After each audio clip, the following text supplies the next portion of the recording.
तो hello guys, आज की स्टोरी ब्लैक मैजिक के ऊपर है, जिसमें खुद की पत्नी ने ही अपने पति पर ब्लैक मैजिक करा दिया। पहला तो उसे पाने के लिए, लेकिन जब वो बंदा उसे मिल गया उसके बाद भी उस पत्नी की इच्छा अपने पति से नहीं भरी। मतलब वो वाली इच्छा नहीं, ब्लैक मैजिक करने की इच्छा। उसके बाद उसने दोबारा से अपने पति पर ही ब्लैक मैजिक कराया, जिसके बाद उसके पति की हालत इतनी बुरी हो गई। वेल, आपको आगे पता चल जाएगा। तो बिना किसी देरी के हम शुरू करते हैं अपनी आज की ये हॉरर स्टोरी।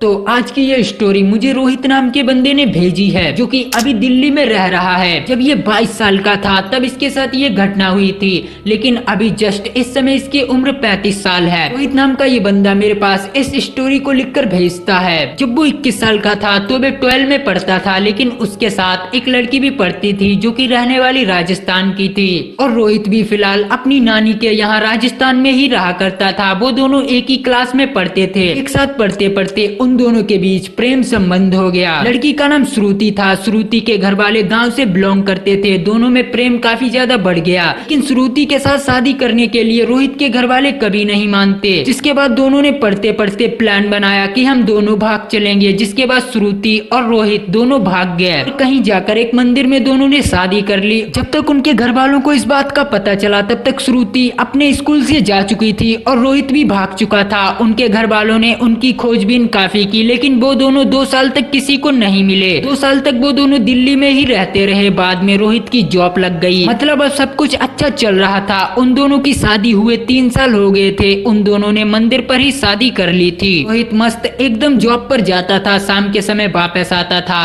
ऐसा चलता रहा, लेकिन एक दिन जब रोहित अपने ऑफिस गया तो उसके ऑफिस का काम बहुत जल्दी खत्म हो गया। जब वो अपने घर जल्दी वापस आया तो उसने देखा कि जमीन पर 2-3 डॉल और सिंदूर पड़ा हुआ है। डॉल मतलब गुड़ियां पड़ी हुई हैं, और सिंदूर और उन गुड़ियों के छोटी छोटी पिनें लगी हुई थी। रोहित कुछ समझ नहीं पाया। उसने जल्दी से अपनी पत्नी श्रुति को आवाज दी।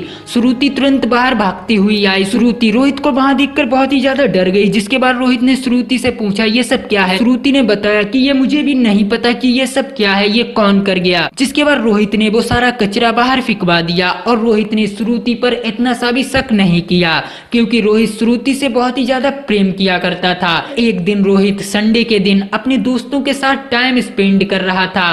तब रोहित ने अपनी सारे घर की घटना अपने दोस्तों से शेयर की। जिसके बाद एक दोस्त ने बताया कि शायद तुम्हारे घर पर किसी ने ब्लैक मैजिक किया हो। पर रोहित को कुछ समझ नहीं आया, क्योंकि रोहित इन सारी चीजों पर बिलीव ही नहीं करता था। पर रोहित अपने घर आया। रोहित जैसे वॉशरूम में गया तो वॉशरूम के शीशे पर सिंदूर लगा हुआ था, जिसे देखकर रोहित के कुछ समझ नहीं आया। उसके बाद श्रुति बाजार जाने वाली थी। श्रुति रोहित को बताकर बाजार जाने लगती है। इसके बाद रोहित श्रुति के सारे सामान की तलाशी लेता है। जिसके बाद श्रुति के सामान में वो डॉलें निकलती हैं, जो कि उस दिन उसे वहां पर रखी हुई दिखी थी। जिसके बाद उसका शक पूरी तरीके से यकीन में बदल जाता है कि हो ना हो ये ब्लैक मैजिक, ये सब काला जादू उसकी खुद की पत्नी ही कर रही है। बल्कि उस दिन किसी बाहर के व्यक्ति ने उसके घर पर आकर ऐसा नहीं किया था। फिर वो तुरंत ही अपनी बाइक उठाता है और श्रुति का पीछा करने लगता है, जो श्रुति को एक दर्जी के पास जाते हुए देखती है। श्रुति के आने से पहले रोहित घर आ जाता है। वो रात तो बीत जाती है,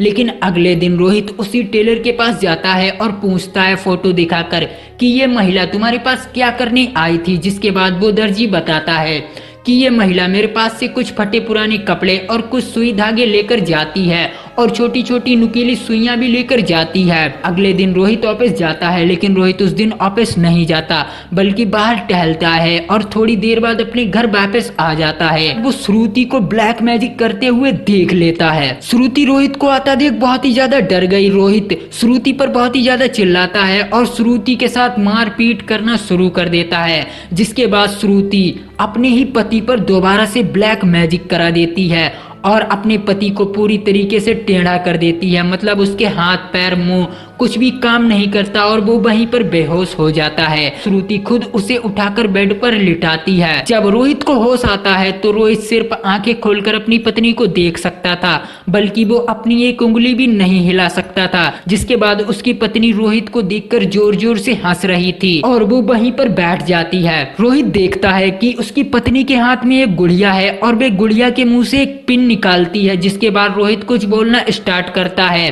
रोहित कहता है कि तुमने ऐसा क्यों किया। जिसके बाद श्रुति बताती है तुम्हें क्या लगा मुझे भगाकर तुम लाए, ऐसा नहीं है, बल्कि मैं पहले से ही ब्लैक मैजिक किया करती थी। मैंने पहली बार तुम पर ब्लैक मैजिक जब किया था, जब मैंने तुम्हें पहली बार देखा था, मैंने तुम पर वशीकरण वाला काला जादू कर दिया और तुम पूरी तरीके से मेरे बस में आ गए और मुझे भगाकर यहाँ ले आए। ये सब सुनकर रोहित के होश उड़ गए। फिर रात होती है, रात होते ही रोहित सो जाता है, लेकिन अगले दिन जैसे ही रोहित को होश आता है, रोहित उठता है। रोहित पूरी तरीके से ठीक होता है, लेकिन वो अपने पूरा घर देखता है, आसपास देखता है, कहीं पर भी उसकी बीवी उसे नजर नहीं आती। श्रुति रोहित को छोड़कर जा चुकी थी। रोहित बहुत ही ज्यादा निराश होता है। रोहित अपना सारा सामान वहां से हटाकर बेच बाच कर वापस अपने गांव चला आता है। सालों बाद वो अपने माता पिता से मिलता है, जिसके बाद उसके माता पिता उसे देखकर बहुत खुश हो जाते हैं और वो अपने माता पिता को सारी घटना बताता है। और उसके माता पिता कहते हैं शुक्र है कहीं तुम्हें कुछ नहीं हुआ। जिसके बाद रोहित आज भी इस घटना को पूरी तरीके से नहीं भुला पाया और रोहित ने ही ये स्टोरी मुझे लिखकर सेंड की। अगर आपके पास भी ऐसी कोई हॉरर स्टोरी है तो आप मुझे भी लिखकर सेंड कर सकते हैं। मिलते हैं अगली ऐसी हॉरर स्टोरी में, तब तक के लिए चैनल को सब्सक्राइब कर लो।